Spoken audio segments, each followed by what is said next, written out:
पूरे देश में हम देख रहे हैं कि एक बीजेपी और आरएसएस का एक सपना था कि 2025 में आरएसएस को बने 100 साल होंगे और वो हिंदू राष्ट्र की घोषणा करेंगे। और उन्होंने एक संविधान भी बना के रखा हुआ था, क्योंकि वो आपने देखा होगा चुनाव से पहले, लोकसभा के चुनाव से पहले वो लोग एक नारा बार बार दे रहे थे कि 400 पार, 400, अब की बार 400 पार, 400 पार किस लिए?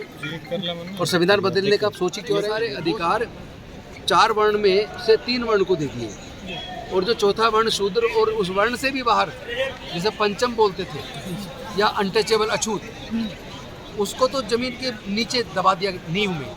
उस 4 मंजिला इमारत की नींव को और पहला माला यानी शूद्र, जिसमें अति पिछड़ा वर्ग आता है, उनको ना पढ़ने का अधिकार था, ना संपत्ति का, ना व्यापार का, जिसकी वजह से वो लोग सत्ता से, संपत्ति से, व्यापार से, धन दौलत से, सभी से वंचित हो गए।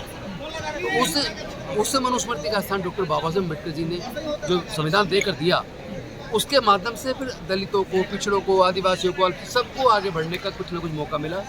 रिजर्वेशन मिला तो MP, MLA, मंत्री, सब कुछ बनने का, डॉक्टर, इंजीनियर, जज, कलेक्टर, साइंटिस्ट, प्रोफेसर बनने का मौका मिला। कुछ लोग व्यापार में भी आए, लेकिन वो उन लोगों को ये बात डाइजेस्ट नहीं हो रही है कि जो लोग जिसको वो पैर की जूती समझते थे, जो उनके घर के सामने से चप्पल पहन के नहीं गुजर सकता था, जो उनके आ जाने पे अपनी कुर्सी खाट से खड़ी हो जाया करता था, आज वो व्यक्ति अपने लिए हक मांग रहा है, आज वो व्यक्ति सत्ता से सवाल कर रहा है, तो उनको ये बात चुभती है। तो वो प्रजातंत्र को नहीं चाहते, वो राजतंत्र को चाहते हैं, मनुवाद को चाहते हैं, सामाजिक न्याय के खिलाफ विषमतावादी ताकतें मनुस्मृति को फिर से लागू करना चाहती थी, जिसकी वजह से वो अब की बार 400 पार का नारा दिया और संविधान बदलने का उन्होंने संकल्प किया और हिंदू राष्ट्र बनाने की जो बात की। हिंदू राष्ट्र का मतलब क्या है? हिंदू राष्ट्र का मतलब क्या? फिर संविधान खत्म होगा और मनुस्मृति देश चलेगा? क्या फिर से वही जातिवाद बढ़ जाएगा? क्या फिर से हमारे लोगों को जो रास्ता बना था पढ़ने का, व्यापार का, संपत्ति का, या अलग अलग प्रकार के संसाधनों में जो थोड़ी बहुत हिस्सेदारी मिली, क्या वो सब छिन जाने वाली है? ऐसे में एक ही रास्ता बचा है।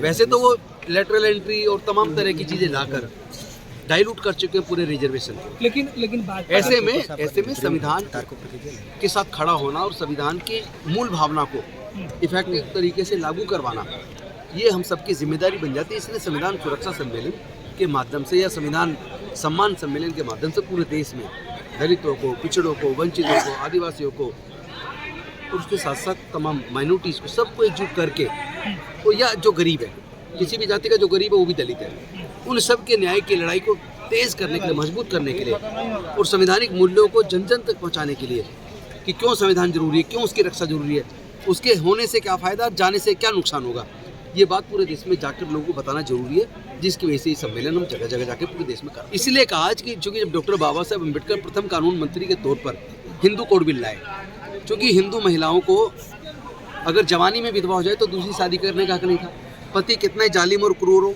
तलाक लेने का हक नहीं था, पति अगर छोड़ दे तो बच्चों के लिए, खुद के लिए गुजारा भत्ता लेने का हक नहीं था।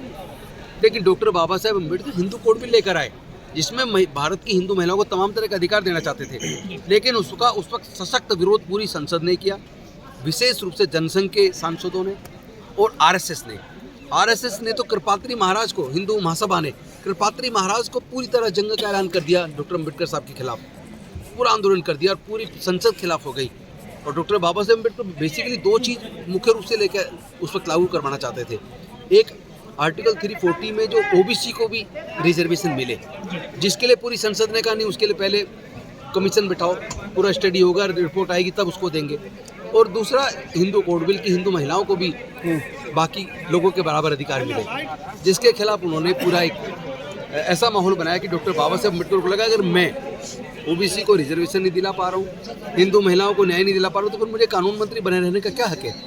उन्होंने फिर कानून मंत्री के पद से त्यागपत्र दे दिया, इसको ठोकर मार दी और सामाजिक न्याय की लड़ाई को इतना तेज किया, जब 52 में दोबारा चुनाव हुआ, जवाहरलाल नेहरू जीत के आए, फिर उन पर प्रेशर बनाया और उसको लागू करवाया।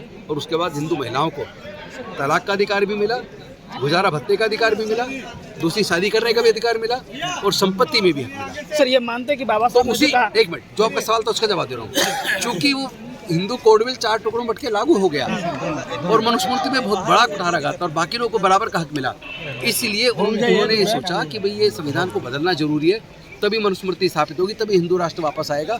और इसीलिए दूसरी जो धारा है, जो सामाजिक न्याय की धारा है, उसको इस आंदोलन को तेज करना जरूरी है। सर बाबा साहब ने जो कहा था कि ये संविधान बना रहा हूँ, अगर ये इसको चलाने वाले लोग सही होंगे तो ये सही साबित होगा, न तो लोग चलाने वाले गलत होंगे तो ये गलत साबित होगा। ये मानते हैं आप? यस, बिल्कुल।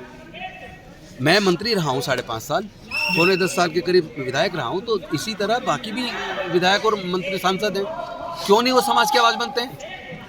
वो गद्दारी कर रहे हैं संविधान के साथ और बाबा साहेब अम्बेडकर जी के साथ, समाज के साथ गद्दारी कर रहे हैं। और ऊपर से अगर वो मजबूत हों तो फिर संविधान को इफेक्टिव तरीके से लागू करेंगे। उनकी नीयत अगर ठीक हो तो संविधान की जो असली भावना वो लागू हो पाएगी। अभी तो ये चूंकि उनकी नीयत ठीक नहीं है, इसलिए बाबा साहब ने कहा कि संविधान 131 सांसद तो हैं, 131 सांसद हैं, उसमें कितने लोग हैं जो समाज के प्रति वफादार हैं, कितने लोग हैं जो अपनी पार्टी की गुलामी की बजाय समाज के मुद्दों को उठाते हैं, कितने लोग हैं? कितने लोग हैं जो अगर समाज का हक ना मिले तो अपना मंत्री पद और विधायक और वो सब कुछ छोड़ने को तैयार हैं? हमने छोड़ा, क्यों छोड़ा? हमने मंत्री पद क्यों छोड़ा? जब हमने 22 प्रतिज्ञाएं दोहराई, 10,000 से ज़्यादा 12,000 लोगों के साथ बौद्ध धर्म की दीक्षा दी, तो हमें अरविंद केजरीवाल जी ने कहा कि या तो तुम ये अम्बेडकरी मिशन और बुद्धिज्म चलाओ या मंत्री रहो। हमने कहा ठीक है, हम मिशन चलाएंगे, हम इस्तीफा दे रहे हैं, हमने दे दिया।